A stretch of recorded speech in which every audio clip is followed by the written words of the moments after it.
A Lozzo Attestino, in provincia di Padova, nella splendida cornice dell'azienda agricola dell'indimenticato Mister Nevio Scala, è andata in scena la firma del memorandum tra BT Italia e Deltafina, trasformatore di tabacco. Andiamo a sentire le voci dei protagonisti. Oggi si chiude un cerchio che era importantissimo per noi, quindi a settembre 2025 la prima firma a Trieste tra BT e il MASAF, impegno memorandum per i prossimi 3 anni. A marzo insieme con le UP, quindi la nostra di Veneto più quella dell'amico Argo di Protab per il Sud, insieme a Confagricoltura sottosegretario e BT impegno memorandum per i prossimi 3 anni. Mancava la trasformazione. E oggi c'è stata la firma anche con la trasformazione, quindi con Deltafina, memorandum d'intesa per i prossimi 3 anni tra BT e Deltafina. Direi che è una conclusione positivissima, bellissima, siamo tutti orgogliosi e felici.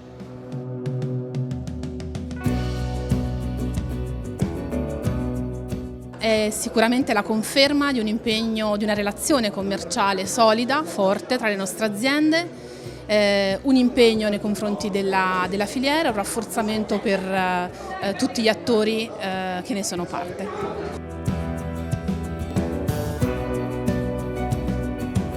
La firma del memorandum di oggi chiude un cerchio che è iniziato con la firma del memorandum understanding con il MASAF per l'acquisto nei prossimi 3 anni di fino a 15.000 tonnellate di tabacco italiano. A marzo scorso è stato sottoscritto un memorandum understanding con la parte agricola insieme alle 2 OP, Newtab, Protab e Confagricoltura per l'acquisto di queste 15.000 tonnellate presso le 2 OP che rappresentano i tabacchicoltori principalmente del Veneto e della Campania, e oggi invece con Deltafina, che è il trasformatore, per avere appunto una filiera integrata, tecnologica e sostenibile.